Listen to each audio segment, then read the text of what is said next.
Hello আমার বন্ধুরা, সবাই ভালো আছো তো? আজকে তোমাদের চাঁদ মামার গল্প থেকে গল্প পড়ে শোনাবো। গল্পের নাম বোঝার ক্ষমতা। পড়ি তাহলে।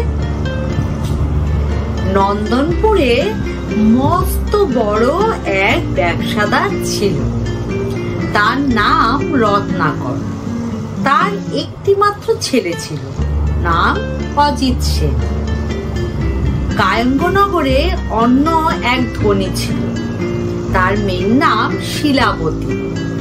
শিলাবতী যেমন দেখতে সুন্দর তেমনি বুদ্ধিমতী। মেয়েটির সৌন্দর্য সম্পর্কে অনেকেই রত্নাকরকে বলেছিল। রত্নাকর শিলাবতীর সঙ্গে ছেলের বিয়ে দিল। তাকে দেখে অজিত সেন মুগ্ধ। বৌমার উপরে রত্নাকরের সতর্ক দৃষ্টি ছিল।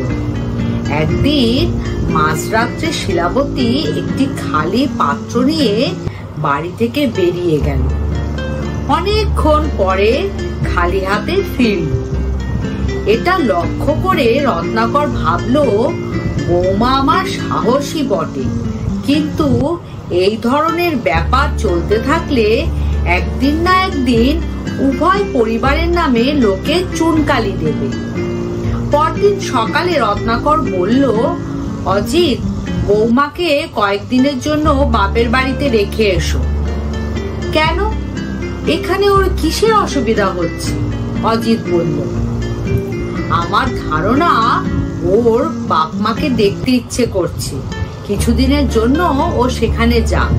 রত্নাকর বলল, আমি এখন ওদের বাড়ি যাব না, তুমি নিয়ে যাও। অজিত বলল। অগত্যা রত্নাকর বৌমাকে নিয়ে রওনা হলো। পথে একটি সরু খাল পড়ল। অল্প জল ছিল তাতে। জুতো খুলে খালি পায়ে খাল পেরোতে বলা সত্ত্বেও শিলাবতী জুতো পরেই খাল পেরোল।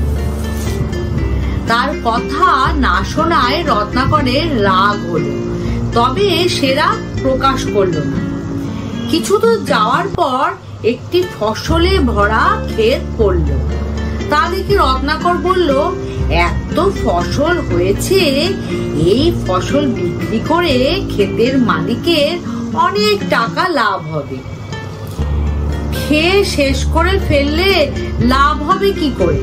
খাওয়ার পরে বাঁচলে তো বিক্রি হবে। শিলাবতী বলল। তার বোকা বোকা জবাব শুনে রত্নাকর বিরক্ত হলো। এত বোকা মেয়েকে লোকে যে কি করে এবং কেন বুদ্ধিমতী ভাবত তা সে বুঝতে পারল না। পথে পড়ল একটি শহর। রত্নাকর বলল, শহরটা কি সুন্দর। সঙ্গে সঙ্গে শিলাবতী বলল, শত্রু রাজাগুলো এই শহরটাকে ধ্বংস করে কিছু আর বাকি রাখেনি। আরো কিছু দূর হেঁটে একটি বটগাছের নিচে রত্নাকর বিশ্রাম করতে বসলো।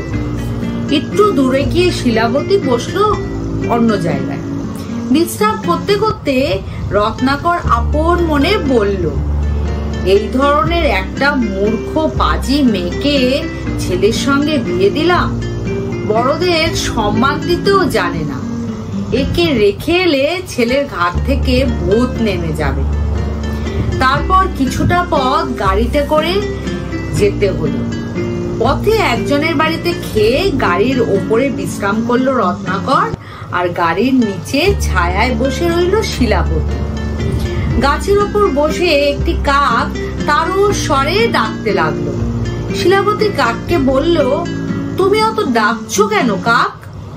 একটি অপরাধ করায় স্বামীকে ছেড়ে যেতে হচ্ছে, আরেকটি অপরাধ করলে সারা জীবনে হয়তো স্বামীর মুখ দেখতে পাবো না।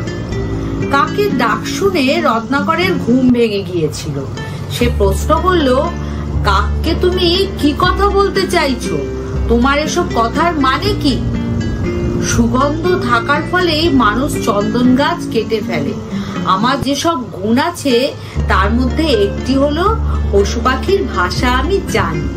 শিলাবতী বলল। তার কথা শুনে রত্নাকর ভাবলো, তার বৌমার মাথা খারাপ আছে। শিলাবতী আবার বলল, কিছুদিন আগে একটি মেয়ে শিয়াল ডেকে উঠল। সে জানাচ্ছিল নদীতে একটি মহিলার শবদেহ ভেসে যাচ্ছে, তার গায়ে সোনার অলংকার রয়েছে। শিয়ালের ভাষা বুঝে আমি একটি খালি পাত্র নিয়ে নদীর তীরে গেলাম। শবদেহটিকে তীরে টেনে এনে অলংকারগুলো খুলে ওই পাত্রে রেখে মাটি খুঁড়ে ওই পাত্রটিকে সযত্নে রেখে দিয়েছি, আর ওই শবদেহটাকে শিয়ালকে দিয়ে দিয়েছিলাম। আমার বাড়ি থেকে বেরোনো এবং ফেরা আপনার নজরে পড়েছিল, তাই আজ আমার এই দশা। রত্নাকর বৌমার কথাগুলো এমন ভাবে শুনছিল যেন সে কোনো গল্প শুনছে। শিলাবতী আবার বলল, তবে পশু পাখিদের আমার উপর নজর আছে। অনেকক্ষণ থেকে ওই কাক আমাকে একটি কথা জানাচ্ছে, ওই গাছতলায় নাকি দুটো ঘোড়ায় অগাধ ধন আছে। শুনেই রত্নাকর ওই গাছতলা খুলল, পেল দুটো ঘোড়া। মুহূর্তে বৌমার উপরে রত্নাকরের অগাধ বিশ্বাস জন্মালো। সে বৌমাকে বলল, শোনো বৌমা, আমি তোমাকে চিনতে পারিনি, আমি সত্যি দুঃখিত, চলো বাড়ি ফিরে যাই। পথে আবার সেই বটগাছ পড়লো। রত্নাকর জিজ্ঞেস করলো, তুমি ওই গাছের নিচে না বসে দূরে বসেছিলে কেন? বটগাছের খোপে সাপ থাকে, আর গাছের ওপর থেকে পাখিগুলো প্রায় নোংরা বিষ্ঠা করে। শিলাবতী বলল, তা ঠিক, তুমি এরকম ঠিক কথাই বলেছ। রত্নাকর হাসতে হাসতে বলল। শহরে এসে শিলাবতী বলল, এই নগরে পথিকদের বিশ্রামের জন্য একটিও পান্থশালা নেই। একদিন বহাল তবিয়তে শত্রু রাজা দখল করে এই নগরে সুখে থাকতে পারে। ফেরা পথে আবার সেই ক্ষেত পড়ল। শিলাবতী বলল, এই ক্ষেতের ফসল মালিক সব না খেয়ে যদি বিক্রি করে তবেই লাভ হবে। কিছু দূর যাওয়ার পর সেই সরু খাল পড়ল।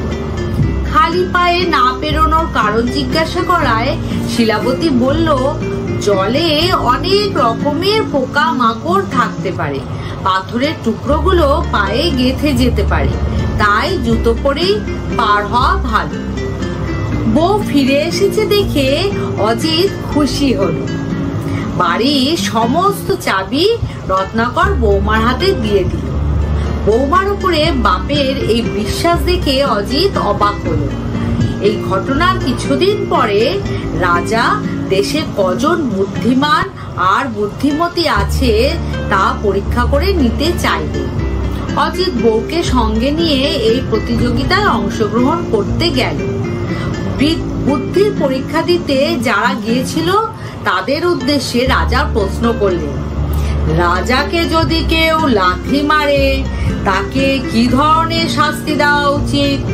জবাবে কেউ কেউ বলল, তাকে দেশদ্রোহী শাস্তি দেওয়া উচিত। আবার কেউ বলল, চাবুক মারা উচিত। এইভাবে নানা জনে নানা কথা বলতে লাগলো। এক ফাঁকে অজিত স্ত্রীকে জিজ্ঞাসা করে নিল এই প্রশ্নের জবাব। শিলাবতী জবাবে বলল, রাজাকে ভালোবেসে মজা করে রানী লাথি মারতেই পারে, আবার খেলতে খেলতে রাজাকে তার ছেলেমেয়েরাও লাথি মারতে পারে। আসলে কে লাথি মেরেছে সেটাই হলো প্রশ্ন।